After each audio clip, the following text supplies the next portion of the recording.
My name is Adrianne Cole, and if you had told me a year ago that my life would become a cautionary tale about trust, I would have laughed. I was 33 years old, the founder of a cybersecurity company that started in my tiny studio apartment in Seattle. I built Sentinel Vault Systems from nothing, just a second-hand laptop, a chipped IKEA desk, and the fear of ending up like my mother Meredith, scraping by on waitress tips and apologizing to the landlord every month. Growing up, my mom did everything she could to keep us afloat. She worked double shifts at a diner and still managed to be there for school concerts and late-night fevers. My younger brother, Lucas, was always the one needing help, falling behind in school, bouncing between jobs, and picking the wrong friends. I was the opposite, driven, methodical, obsessed with never having to feel that same desperation. I studied harder than anyone I knew. While other kids were out at parties, I was teaching myself to code. I still remember Mrs. Ellison, my high school counselor, telling me, "Adrianne, you're so focused, it's almost scary." Maybe it was, but that focus got me a scholarship to Stanford, and later the credibility to launch my company. It wasn't glamorous at first. I maxed out credit cards, skipped meals to make payroll, and lost count of the nights I fell asleep at my desk. But eventually, the long hours paid off. Sentinel Vault grew from a boutique consulting business into a leader in enterprise encryption. By the time I was in my early 30s, my team and I had created software so secure it was used by banks across the globe. That's why, when a larger firm offered to acquire my company for $18 million, I felt like every sacrifice had finally been worth it. I signed the deal on a Tuesday morning, hands trembling. It felt surreal to see the wire confirmation hit my account. The very next day, I started hunting for my dream home, something I'd envisioned since I was 15 and sleeping on a pull-out sofa. I fell in love with a modern mountainside property outside Denver. Floor-to-ceiling windows overlooked a pine forest, and a wraparound deck practically begged for quiet mornings with coffee. The asking price was $15 million, more than I'd ever spent on anything, but I was determined to own it. My agent told me the sellers were entertaining several offers and a cash bid could secure it instantly. That was when the first seeds of worry sprouted. My fiancé, Ethan Brooks, was supportive but cautious. "You know you don't have to rush," he said over dinner that week, swirling pasta around his fork.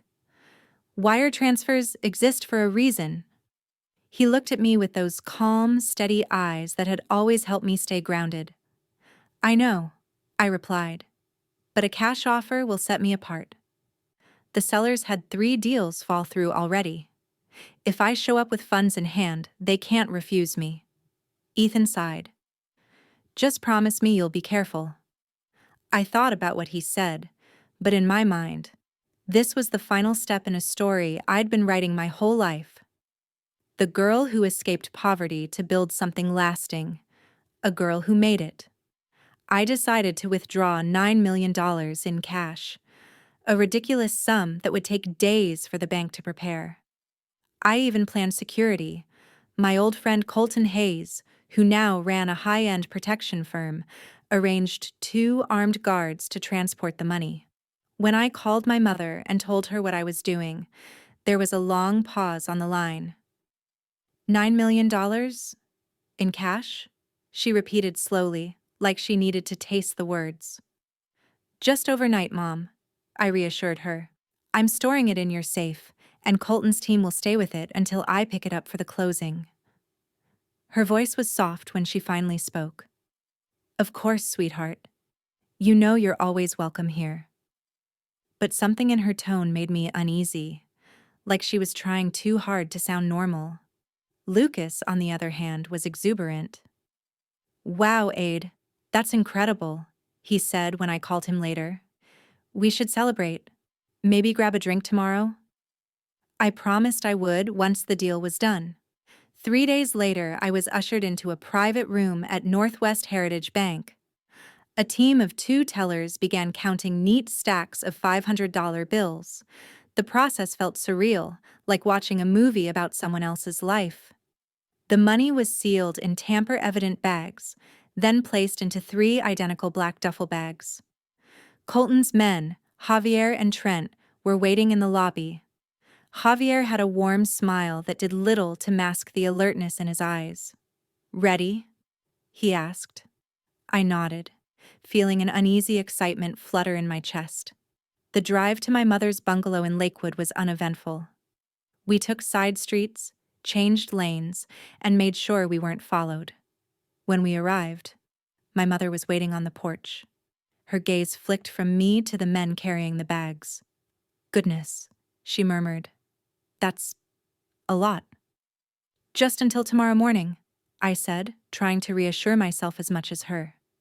I led the men to the den, where the safe was built into the wall behind a false cabinet. I'd helped pay for it years ago when Mom started buying collectible antiques she swore would someday be worth a fortune. It was fireproof, bolted into the foundation, and large enough to swallow all 3 bags easily. As Javier placed the last bag inside, I caught Mom and Lucas exchanging a glance. My stomach tightened, but I brushed it off. "You're just tired," I told myself. "All set," Javier said, securing the safe. "We'll be back at 9 tomorrow. Call if you need anything." After they left, the house was quieter than I'd ever heard it. Lucas disappeared into his room. Mom started making tea, her movements almost too casual. "Do you want me to heat something up for dinner?" she asked over her shoulder. "No thanks. I'll grab something later," I said, heading upstairs to the guest room. My heart was thumping and I didn't know why. I lay awake for a long time that night, staring at the ceiling, thinking about everything that had brought me to this point, about the sacrifices, the years of work, and the people I thought I could trust. If I'd known what the morning would bring, I'm not sure I'd have closed my eyes at all. When I opened my eyes, the first thing I noticed was the silence. It wasn't the quiet of a sleepy house. It was the kind of emptiness that prickled the back of your neck and made you feel, instinctively, that something was wrong. I glanced at the clock. 7:38 a.m. The plan was simple. Javier and Trent would arrive at 9 to escort the money to the closing. I had plenty of time to shower, dress, and triple-check everything. I slid out of bed, still in the Stanford hoodie I'd thrown on the night before, and padded to the kitchen. No kettle on the stove, no smell of coffee. The house was deserted. "Mom?" I called, voice echoing down the hallway. No answer. "Lucas?" Nothing. A cold pressure started to build in my chest. I knocked on my mother's bedroom door. It swung open easily. The bed was perfectly made. No sign anyone had slept in it. Lucas's door was ajar. His room was also empty. I moved faster, every step growing heavier. My breath came shallow and fast. The den door stood slightly open. No. I crossed the room in 2 strides, heart in my throat. The cabinet that concealed the safe was open. The panel swung to one side. The electronic keypad blinked red. I knelt in front of it, hands trembling, and keyed in the code I'd set myself. The lock clicked. The door swung open. Empty. My vision blurred, a roaring in my ears. The 3 duffel bags, $9 million, were gone. "No," I whispered. My voice cracked. "No, no, no." For one surreal moment, I thought maybe Lucas had moved the bags for safety. Maybe Mom had taken them upstairs to make room. I tore through the house like a madwoman, throwing open closets, looking under beds, even checking the pantry. Nothing. Finally, in the kitchen, I saw the note propped against the sugar jar. "Adrianne, thank you for making this possible. We deserve a better life. Don't waste time trying to find us. You won't. Mom and Lucas." My knees gave out.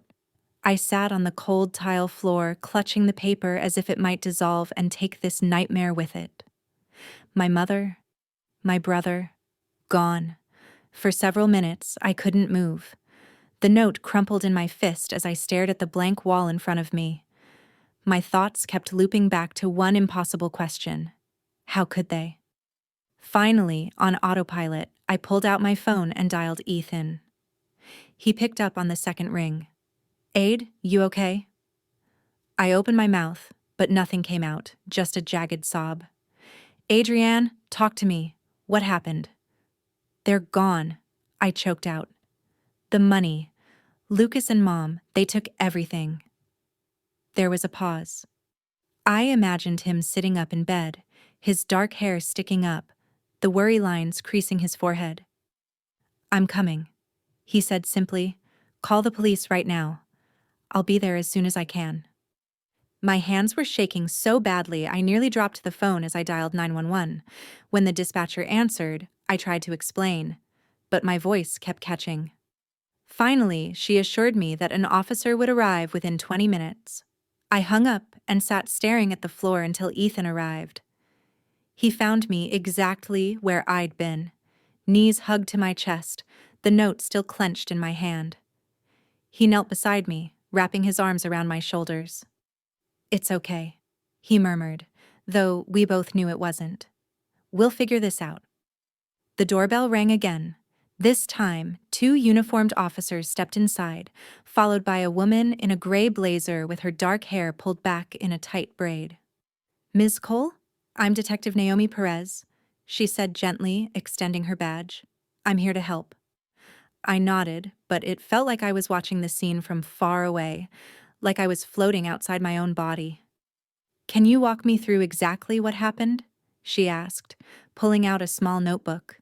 I told her everything in a numb monotone, the sale, the cash withdrawal, the overnight stay.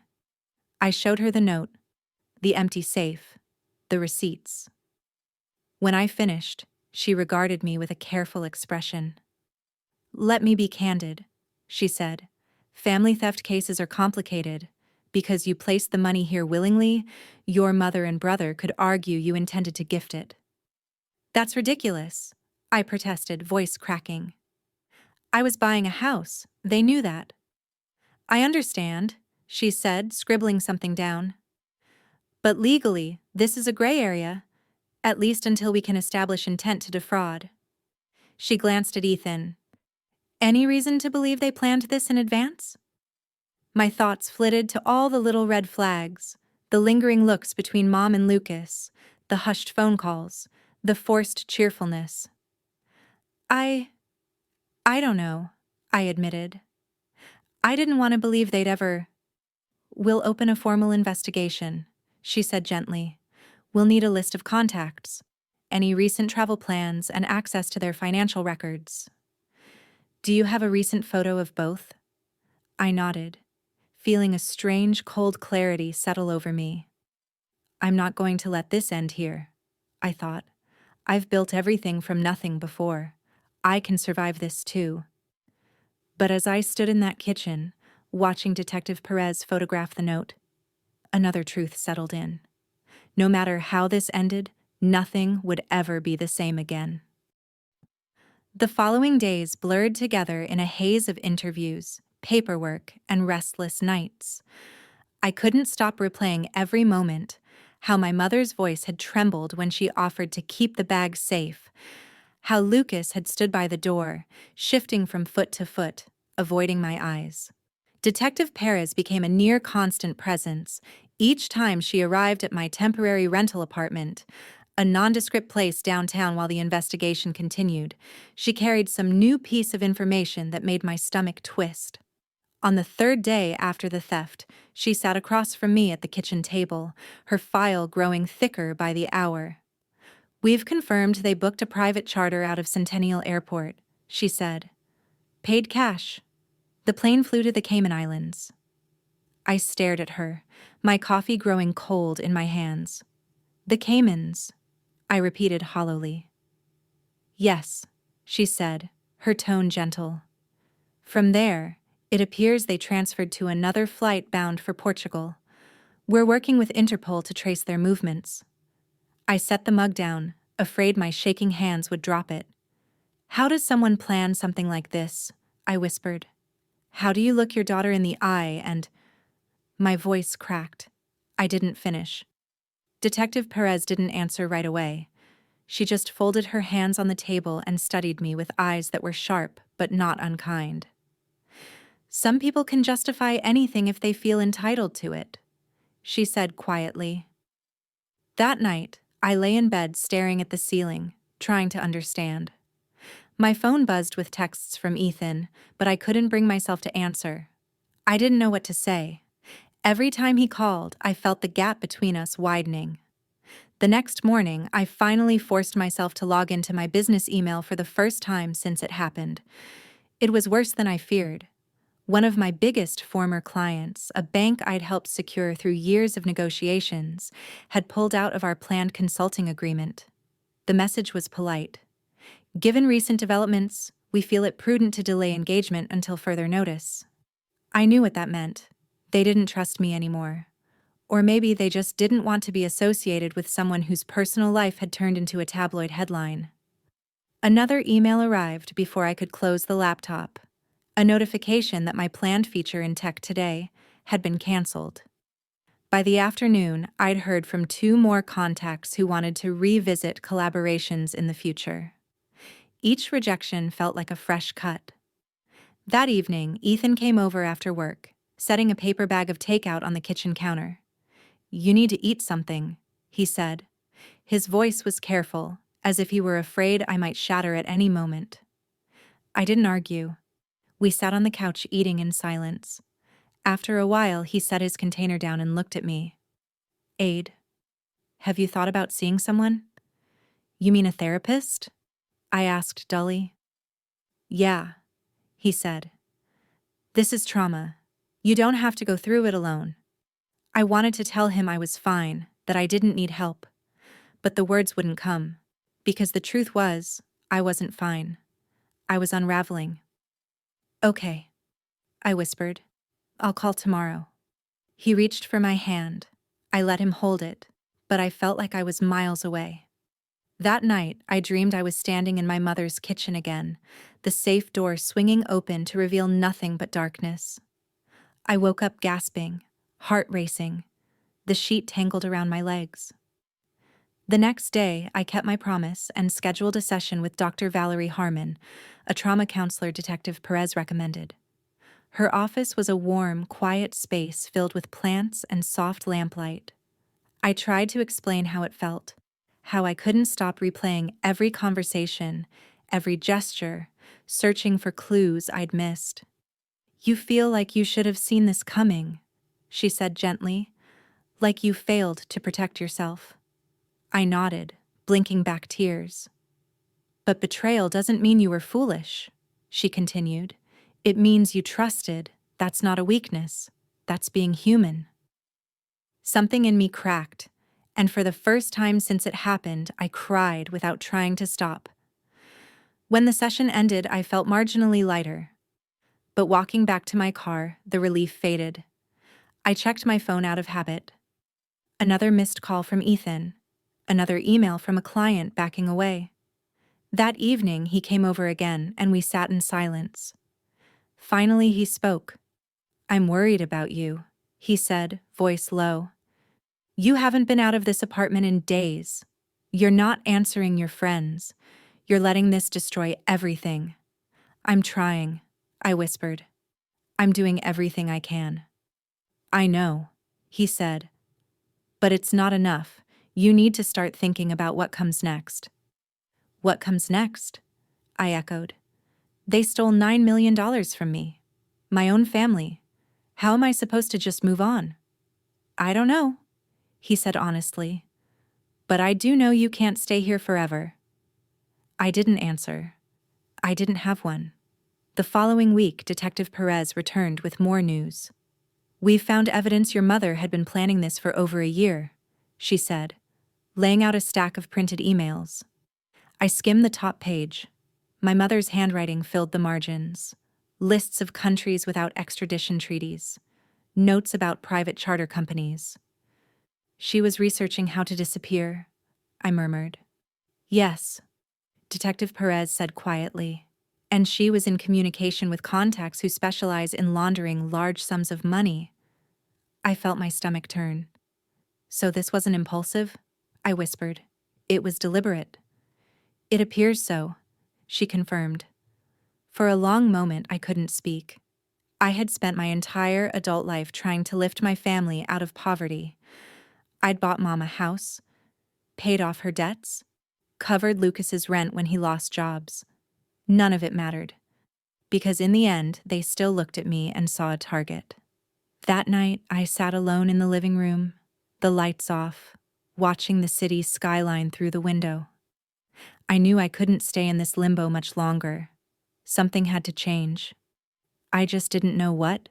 2 weeks after Detective Perez handed me the proof of my mother's betrayal, I had stopped pretending I could function like before. My days were a dull routine of phone calls with attorneys, hesitant therapy sessions, and silent dinners with Ethan. The worst part was the emptiness. No matter how much evidence we uncovered, every flight manifest, every wire transfer, I still found myself thinking, there must be a mistake. They can't have planned this? That illusion finally shattered at 2:43 a.m. on a Tuesday. My phone rang, the screen glowing in the darkness. I squinted, heart lurching when I saw the name, Colton Hayes. I hadn't heard from Colton since the night his men carried the duffel bags into my mother's den. My first instinct was dread. "Hello." My voice came out raw. "Adrianne," he said, and I heard urgency I'd never heard in his voice. "I need to speak to you in person, immediately." "Now?" "Now." I swallowed, glancing over at Ethan, who was sleeping fitfully on the couch. "Is it about the money?" "Yes, but it's not something we can discuss over the phone. I'm already downstairs." I felt a cold ripple up my spine. I pulled on a sweater and padded barefoot to the elevator. Colton was waiting by the security desk, wearing jeans and a fitted black jacket. He looked exhausted. "What's happened?" I demanded as soon as the elevator doors closed. "Let's go up," he said quietly. "You're going to want to sit down." A few minutes later, we were in my living room. Colton remained standing, his hands clasped in front of him like he wasn't sure what to do with them. "Adrianne," he began, "I reviewed our security logs last night, and I found something you need to know." I folded my arms, trying to steady my breathing. "What is it?" "The money your mother and brother took." He hesitated, searching for the right words. "It was counterfeit. The sentence didn't register." "What?" "The cash in those bags was not the real withdrawal from the bank. It was an extremely sophisticated set of replicas." I stared at him, convinced I was still asleep. "That's impossible," I whispered. "I saw them counted at the bank. I signed the receipts." "I know," Colton said. 3 days before the withdrawal, you met with me privately. You requested a special protocol, one we sometimes use when clients have concerns about large cash holdings. You authorized us to swap the real money for counterfeits and store the actual funds in our highest security vault. I felt the room tilt. "No," I said automatically. "I never did that. I never would have." Colton reached into his jacket and unfolded a printed form. "This is the instruction form," he said gently. "That's your signature." My hands trembled as I took it. There it was, my name in bold ink, below a paragraph explaining the swap. My initials on every line. I tried to remember. And then, slowly, I did. That afternoon at the bank, Colton had pulled me aside. He'd explained that, with so much cash in transit, there were risks I might not have considered. Insurance claims, liability, the possibility of interception. I'd nodded along, barely listening, exhausted and overwhelmed by the gravity of what I was doing. I remembered signing something, promising myself I'd read it later. I hadn't. "You're telling me?" My voice came out unsteady. "The real money was never even in my mother's safe?" It's been in our vault the entire time, Colton confirmed. We didn't discover the oversight until yesterday, when I did a full audit of our inventory after seeing news coverage about your case. The realization hit in waves. $9 million. Safe. Untouched. Mine. For a moment, all I could do was laugh, a thin, unsteady sound that felt like it came from someone else. Colton watched me carefully.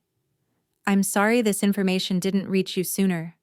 It's not our standard practice to wait this long to confirm a swap, but we had a miscommunication on our end. I pressed the heels of my hands to my eyes. I thought I'd lost everything. I know, he said gently. But you didn't. When I looked up, he was holding out a folder. These are the records of the real funds, and this, he pulled out a tablet, is the live tracking data from the counterfeit bundles. I took the tablet in trembling hands. A map appeared, dotted with a blinking blue signal. This is their current location? Yes, he said. Based on the devices we embedded in the decoy cache, your mother and brother are in Barcelona. Barcelona? They don't know, I whispered. They've been spending fakes this whole time. Colton nodded. If you'd like, we can assemble a team to retrieve the real money and another to coordinate with law enforcement. I looked up at him. For the first time in weeks, the fog in my brain began to clear. No, I said slowly. I want to see them myself. Colton didn't look surprised. Then I'll make the arrangements. After he left, I sat in the quiet dark, the tablet still glowing in my hands. The blinking dot on the map felt like the universe handing me a second chance. I wasn't broken. I wasn't ruined. I was finally in control again. When Ethan woke, I was still sitting there, watching the tracker. Aid? He asked, rubbing his eyes. What's going on? I turned to face him, feeling the first glimmer of something like hope. We're going to Spain, I said simply. He blinked at me. What? They took everything they thought I had, I said, my voice steady. But they never really had any of it. And now, I'm going to take back the rest. I had imagined 100 times what it would feel like to see them again. In most versions, I was furious, screaming, demanding answers, calling them every name I could think of. But when I finally stepped off the plane in Barcelona, what I felt was something simpler and colder. Clarity. I wasn't there to beg. I wasn't there to rage. I was there to end it. Ethan came with me, despite everything we'd been through. He didn't ask questions when I told him I needed to do this in person. He just packed his bag, called his office, and took my hand at the gate. We met Colton's local security team at a discreet office near La Rambla. A woman named Sofia, fluent in Spanish and English, would coordinate with the local police. A quiet man named Javier handled surveillance feeds and had been monitoring the tracker in the counterfeit bills. They're staying at the Hotel Ilara, Javier reported, pointing at a grainy live feed on his tablet. They checked in 2 days ago under the names Daniel and Marie Brooks. I looked at the image. My mother, Meredith, in oversized sunglasses and an expensive-looking cream jacket. Lucas behind her, wheeling a designer suitcase. They looked like any other wealthy tourists. Do they know? I asked. Sophia shook her head. They've been using the cash for small transactions. Shopping, dining, tips. No one here has questioned it, but if they try to make a deposit or purchase property, the counterfeits will be flagged. My chest tightened. They're living their fantasy, I thought. But it's built on paper that isn't worth a dime. That afternoon, we tracked them to a luxury boutique in the Gothic Quarter. From the unmarked surveillance van, I watched through a hidden camera feed as my mother tried on a necklace, smiling into the mirror. Lucas lounged in a velvet chair, scrolling on his phone. They don't look worried, Ethan said quietly beside me. They think they've won, I replied. We followed them back to the hotel, confirming the location of the black leather handbag that still contained a large portion of the decoy cash. Sofia made the arrangements with the Mossos d'Esquadra, the Catalonian police. They agreed to wait for my signal so I could confront them first. "You're sure you want to do this?" Colton asked as evening fell. "I'm sure," I said. At 8 p.m., my mother and brother left the hotel for dinner at a Michelin-starred restaurant, Keller de Gracia. They had a private table reserved in a secluded alcove at the back. We arrived 10 minutes later. I could see them through the arched glass wall, seated across from each other, a bottle of champagne chilling between them. My heart pounded in my throat as I walked through the entrance. The maitre d' looked surprised when I declined a table and simply said, "I'm joining the Brooks party." He hesitated, then gestured me toward the alcove. For one heartbeat, I just stood there, taking in the scene. My mother's perfectly styled hair, Lucas's expensive blazer. It struck me that they didn't look like the people who had raised me. They looked like strangers.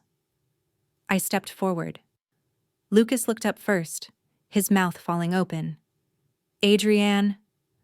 My mother turned, and for a split second, her mask slipped. I saw the terror flicker across her face before she smoothed it away. "What are you doing here?" she demanded, her voice a low hiss. I pulled out the empty chair and sat down without asking. My hands rested lightly on the table. "I came to see how you're enjoying the money," I said calmly. Lucas's jaw worked. He looked at my mother as if silently pleading for direction. "You followed us," my mother said, her voice hardening. "You can't prove anything." I studied her, noticing how her fingers trembled as she reached for her glass. "Actually," I said, "I can." I reached into my purse and pulled out a small UV flashlight. When I switched it on, the violet glow spilled across the tablecloth. My mother flinched as I lifted one of the crisp $500 bills from her handbag and held it under the beam. The counterfeit markers, tiny symbols invisible to the naked eye, flared to life in luminescent blue. "These," I said evenly, "aren't real." My mother stared at the glowing symbols, her mouth working soundlessly.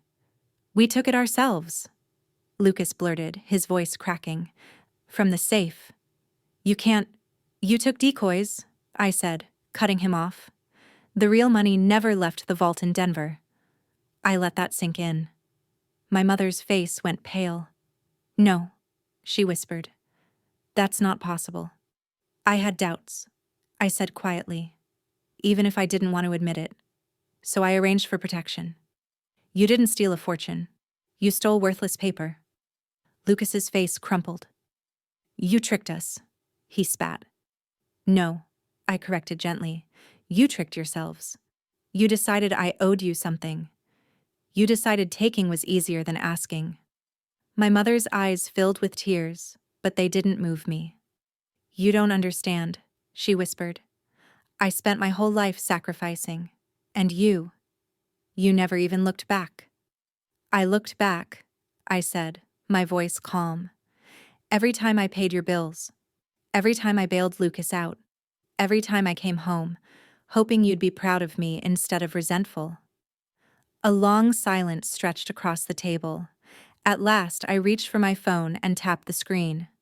"That was your chance to explain," I said. "Now it's time to answer to someone else."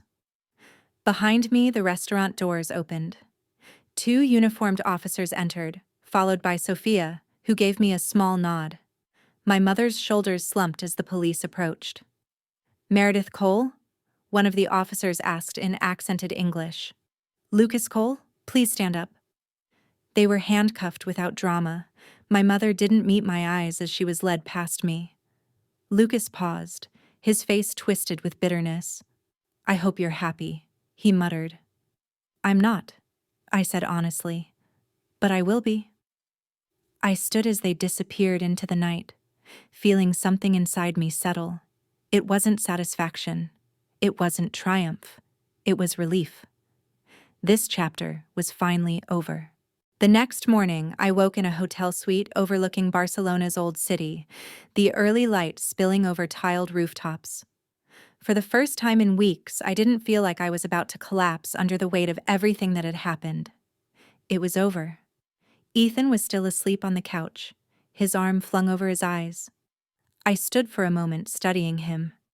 This man who had stayed even when I had nothing to give, who had watched me unravel and never once tried to shame me for it.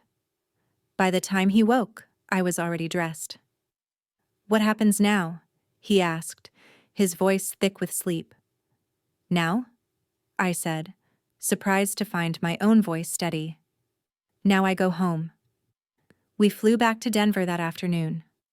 Detective Perez called while I was waiting for my luggage, her voice clearer than it had sounded in weeks. "Spanish authorities are preparing extradition paperwork," she said. "Given the evidence you provided, I doubt they'll contest it." "You did everything exactly right, Adrianne." I swallowed. "Thank you," I said simply. A week later, I sat across from her in her downtown office, reviewing the formal charges. "Theft," she said, ticking items off the list. "Conspiracy to defraud, possession of counterfeit currency. The penalties are significant." I glanced at the stack of paperwork. It felt surreal to see my mother's name listed as a defendant, line after line detailing the scheme she and Lucas had constructed. "You don't have to press charges," Detective Perez said gently. "It's your choice." I thought about it, really thought about it. About what it would mean to send them to prison, about the part of me that still, impossibly, wanted to protect them. But in the end, I signed the forms. Because forgiveness didn't mean letting them avoid the consequences of their choices. When the extradition was completed, Meredith and Lucas were transported back to Colorado under federal custody. I didn't attend the first hearing, but I read the coverage online. Lucas tried to claim he'd been manipulated, that he didn't know the money was counterfeit. My mother sat silent, her expression unreadable. 3 months later, they were sentenced. Lucas received a lighter term, 3 years, eligible for parole in 18 months. My mother received 5. When the judge asked if I had anything to say, I declined. What was there to say that hadn't already been said in every sleepless night I'd endured since that morning in her kitchen? Afterward, I walked out of the courthouse into bright winter sunshine. Ethan was waiting by the steps. "How do you feel?" he asked. I took a long breath. "Like it's finally done," I said. It wasn't entirely true. It would never be completely over, but it was enough. The next week, I made an appointment to view a house I'd seen listed months before. The kind of place I never thought I'd consider. It wasn't the ultra-modern glass palace I'd once obsessed over.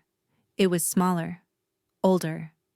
A craftsman bungalow with a wraparound porch and a wide lawn that sloped down to a stand of aspens.